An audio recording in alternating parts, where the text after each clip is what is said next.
Jain friends ನಮಸ್ತೆ, ನಾನು ಮೇಚ್ ಕೆ ಡಿಫೆನ್ಸ್ ಅಕಾಡೆಮಿ ಚೇರ್ಮನ್. ಫ್ರೆಂಡ್ಸ್, ನನಗೆ ತುಂಬ ಹುಡುಗರು ಮೆಸೇಜು ಮತ್ತು ಕಾಮೆಂಟು ಮಾಡ್ತಾಯಿದ್ರು. ಇದು ಸರ್ ಬೆಂಗಳೂರು ಯಾರ ಮತ್ತು TRLಗೆ ಯಾವ ರೀತಿ ಡಾಕ್ಯುಮೆಂಟ್ ತಗೊಂಡೋದ್ರೆ ಚೆನ್ನಾಗಿರುತ್ತೆ ಅಂತೇಳಿ ನೋಡಿ ಫ್ರೆಂಡ್ಸ್, ಹೇಳ್ತಾ ಇದ್ದೀನಿ, ಕ್ಲೀನಾಗಿ ನೋಟ್ ಮಾಡ್ಕೊಳ್ಳಿ. ಮೊದಲನೇದಾಗಿ ಬಂದುಬಿಟ್ಟು friends SSLC marks card, Aadhaar card, admit card, ಇನ್ನು ಸ್ವಲ್ಪ ದಿವಸ ಬರುತ್ತಲ್ಲ ಅಡ್ಮಿಟ್ ಕಾರ್ಡ್ ತಗೊಂಡು ಹೋಗಬೇಕು. ಜೊತೆಗೆ English income caste, English domicile, English residential ಕೂಡ, ಮತ್ತು ಆಮೇಲೆ ಕ್ಯಾರೆಕ್ಟರ್ ಸರ್ಟಿಫಿಕೇಟ್ ಒಂದು ಬರುತ್ತೆ, ಅದನ್ನು ಮಾಡಿಸ್ಕೊಳ್ರಿ. ಮತ್ತು ಆಮೇಲೆ ಅನ್ಮ್ಯಾರಿಡ್ ಸರ್ಟಿಫಿಕೇಟ್, ಇದಾದಮೇಲೆ ಕೋರ್ಟ್ ಅಫಿಡೇಟಿವ್ ಅಂತಂದೇಳಿ ಅದು ಮೇನ್ ಸರ್ಟಿಫಿಕೇಟ್ ಫ್ರೆಂಡ್ಸ್, ಅದನ್ನೊಂದು ತೊಗೊಂಬರ. ಜೊತೆಗೆ ನೀವು ಯಾರಾದರೂ NCC ಮಾಡಿದರೆ NCC ಸರ್ಟಿಫಿಕೇಟ್ ತೊಗೊಂಬರ್ರಿ. ಮತ್ತು ಸ್ಪೋರ್ಟ್ಸಲ್ಲಿ ಏನಾದರೂ ನೀವು ಭಾಗವಹಿಸಿದರೆ ಸ್ಪೋರ್ಟ್ಸ್ ಸರ್ಟಿಫಿಕೇಟ್ ಕೂಡ ನೀವು ತೊಗೊಂಬರ್ಬೋದು. ಜೊತೆಗೆ ನಿಮ್ಮದು ಸ್ಪೋರ್ಟ್ಸಲ್ಲಿ ಏನಾದರೂ ನ್ಯಾಷನಲ್ ಮೆಡಲ್ ಇದ್ದರೆ ಆ ಮೆಡಲ್ ಕೂಡ ನೀವು ರ್ಯಾಲಿಗೆ ತೊಗೊಂಬರ್ಬೋದು.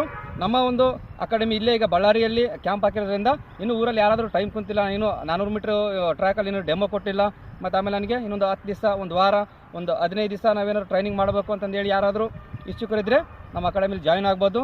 ನಮ್ಮ ಅಕಾಡೆಮಿಲಿ ಈಗ 25ನೇ ತಾರೀಕಿಂದ ಡೈಲಿ ಡೆಮೋ ಇರ್ತವೆ, ಡೆಮೋ ಕೂಡ ಅಟೆಂಡ್ ಆಗ್ಬೋದು. ವಿಡಿಯೋ ಇಷ್ಟ ಆದರೆ ಲೈಕ್ ಮಾಡಿ, ಸಬ್ಸ್ಕ್ರೈಬ್ ಮಾಡಿ. ಜೈ ಹಿಂದ್.